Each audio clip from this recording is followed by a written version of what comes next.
Alright guys, we're back. I've just, because it's bloody cold in here, it's about 13 degrees in my shed, so I've just gone and put some of this paint stripper, Cooper's paint stripper in some water inside. It was boiling, it was tap water, and I just heated it up a bit, but just be careful you don't overfill it because it'll expand and dribble into your sink. What I did earlier too is I've noticed just in along here, I had some really thick paint. So whilst off the video, I actually sprayed that up before, and you can see it's bubbling. So what you do is you can go down a little bit further than what you're a bit comfortable with.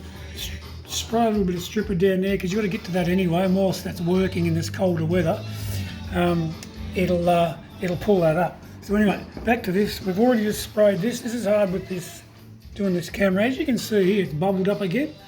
So we're just going to scrape that off. As you can see, it's coming off really well.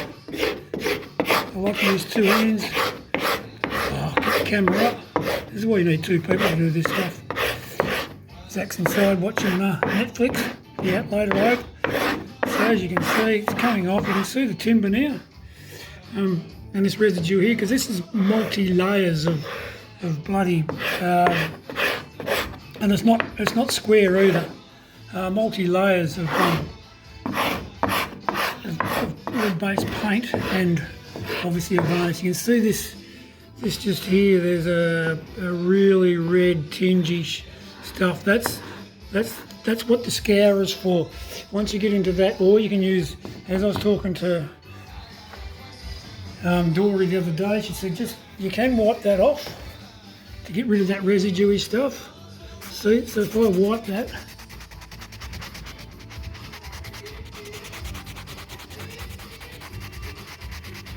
but I'm only doing that just for the video because I want to get into it without having to stop-start for the camera, because I can't see what I'm doing unless I had a tripod of some sort or someone holding the camera while I'm trying to look through the viewfinder and see what I'm doing. But as you can see, that's what the end result is. And what you do there, I'll do you a little bit. I'll clean this up. See what I mean? I'll clean this up. So we're getting into the little half one's good with this half moon edge in it. See that bit there? You can see what I'm freaking doing. See, it pulls that bit off. Good for the calf muscles leaning on this angle. Righto, so what I'll do is I'll just waste a little bit for you. So I'll put a bit on here. See how I've got that finish there? That's a light finish. Now, don't get too close with this spray. You just want to. So I use too much. Simon's going to ring me up and say, mate, you're using way too much if he sees this video. Hopefully he doesn't. Then you get your little scourer. You get ones with the pack. I used them all up because I didn't know what I was doing. So then you rub a bit more in. I'm just going to do a little patch for you.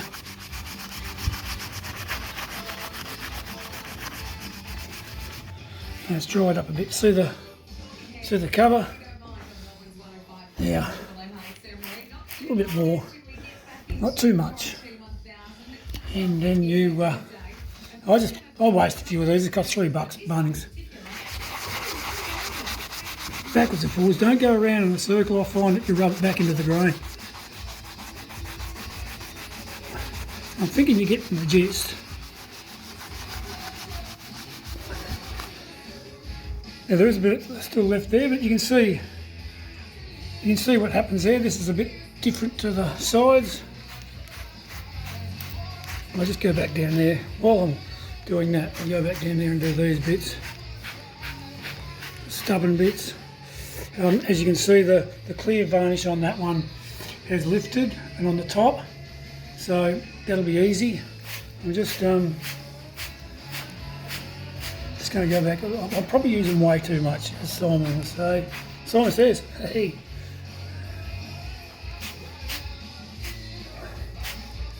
So you just, as you can see, that's coming up pretty clear, pretty clean.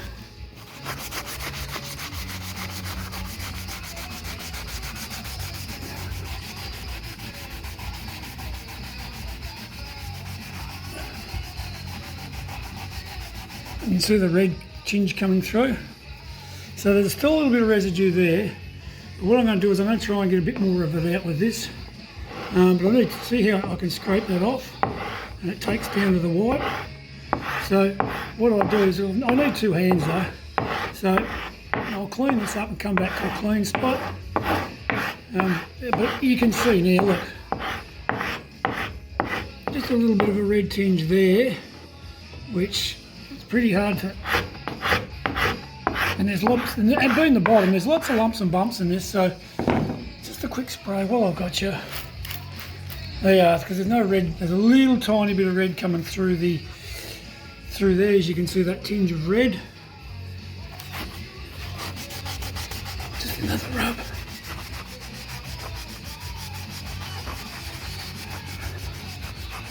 And what you do, when you're happy with what you finish with, I'll give that another quick scrape.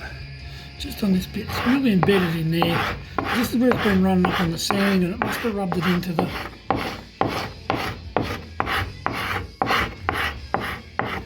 There you go, slight red tinge. There you go, sandalous paint stripper. That's smooth as there, that's not rough at all. This little jig is a tungsten tip blade. You can see it's taken off a little bit of paint, wood. But the harder you scrape, the more you take off. Sometimes you need to take off a fair bit, sometimes you don't. The little hua here, it's good because it hasn't got the extension handle on it.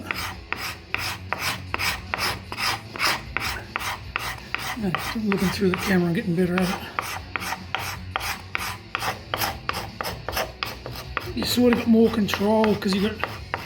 But geez, I tell you what, your fingers get sore by the end of the day.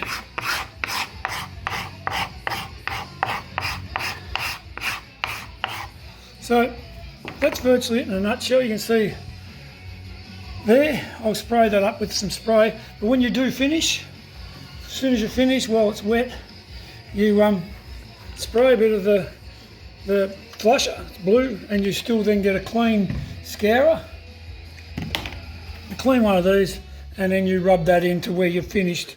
And it's not a neutraliser. What it does is it stops it prevents the